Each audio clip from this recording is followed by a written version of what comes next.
shaitan. And then when you enter into these profiles you see hundreds of profiles of the videos being propagated. Means there's an adab for somebody and a student that my life is to guard that tree, and we guard it with our life. People who know of a story when there was somebody trying to shoot at the shaykhs, we were running after that person, face right into their bullet, and as they were shooting we were running after them because our life was, they're shooting at my shaykhs, no way anyone's going to be harmed on my guard. And I ran towards that and we ran towards it, and miraculously I had got a new jubbah from them. And as the person was firing direct line, it was a hallway with only one person can fit walking, and that individual was standing in that hallway firing his gun, and I'm running up towards that individual. There was no way for that bullet to miss, and I don't know how many he fired off. By the time we tried to grab him and other people took him, hit him and took him away. And this was in Damascus, somebody was trying to kill the shaykhs. So it means with their life and their understanding, their life is in this. They guard that reality with their life and they've been proven their characters. Allah is looking at everything. You think Allah is looking at only your ability to sit there and listen? Oh look, he sat there and he listened. What's the big deal about that? Allah is guarding on He's grading on every platform. Then no, this person put his life on the line for this understanding. This person put his entire wealth upon the line of this reality. This person put his entire life's time into this reality, and then a check mark comes off that this person is sincere. It's not sincere by sitting on a couch, because I'm sitting on a couch now talking this is an analogy because I'm sitting on a couch talking, but every 4,000 people now are going to watch this video and they're all sitting on couches watching. Sitting on the couch is one accomplishment, but what we're trying to describe in this analogy, which is very clear, is that if you're eating from these fruits, Allah's looking to you and saying, so now what? You enjoy that tree, why don't you guard it with your life? Why don't you nourish it and protect it?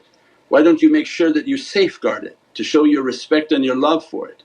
And at the same time, why aren't you spreading it? Why don't you take the seed, make a platform, make a profile, make whatever you want. You don't want to use your own name, make a different name. Social media accounts can be in thousands, anyone can open hundreds of them. If you're a hacker, make a bot that makes 50 accounts, 100 accounts and keeps posting like crazy. Anybody can do, because then Allah holds us accountable. So anyone who knows our life, we were continuously under this. In Los Angeles where we were raised, it was all Wahhabi mosques, and Mawlana often sent me through that type of testing. He said, take these salawat flyers and these flyers for such and such, and I want you to go to those big Najdis, their center. I want you to go to their center, go for Jummah, set a table up and start handing these flyers out. That was like for them crazy insanity time. So he said, Samir, what are they going to do? Beat me up on the street? I mean the most they can do is beat me up. I went for the Jummah, put the table and put the flyers, and one after another death threats that we're going to beat you, we're going to harm you, we're going to do, say whatever you want to do, but in this country you're going to jail for the rest of your life, take this flyer or get out of here. So it means our life was continuous. Why? Because Mawlana was teaching us, you have to show yourself for Allah, not harm anyone. We don't ever harm, we never even fought, we never even raised our voice. We brought donuts.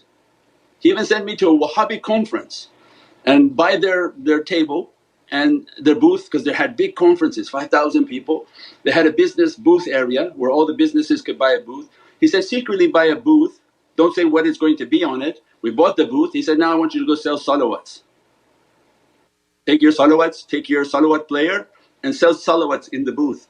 And again we went there, we plugged in the salawats, began to sell salawats, and it was like a vampire arising. They were screaming and yelling, running after the table, trying to grab the table, to unplug the machines. I said, oh don't touch this is America, everything's free. I bought this table, you can't touch anything here.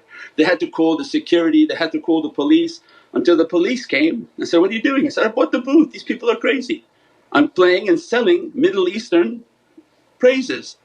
And the police didn't understand, so why are they going crazy? I said, you gotta ask them.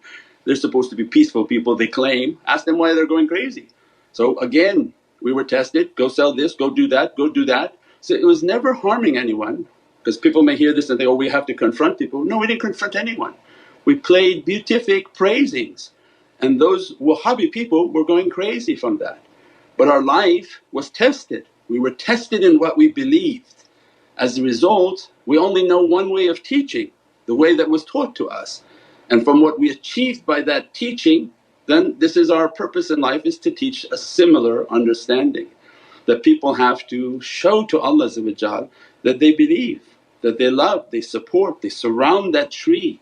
They're nourished by that tree, their thankfulness before anything else in life. This fruit of reality that you eat, what is the value of that to you? Could you put a comparison onto anything that you have in your home or anything that you have of your property? Is there anything comparable to this one knowledge of a Muhammadan haqqaiq that dresses your soul for all of eternity? Imam Ali said, if one person teaches you one huruf, one letter, one ba, you owe your entire life to that individual. Because the reality of an alim whom is teaching haqqaiqs and realities, what attachment, what reality the soul is achieving is completely unknown. And instead of that person being ashamed in the grave that they didn't know, it's the responsibility of the shaykhs that teach them that what they're being taught is of an immense reality towards the realities of Prophet. And their khuluq and character is not that they just ate it, they ate the realities, but what did they do? What did they achieve? What did they propagate?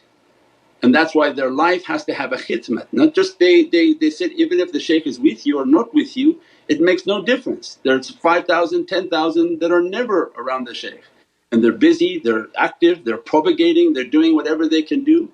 Means that this system is essential in the understanding of tariqah. One, the character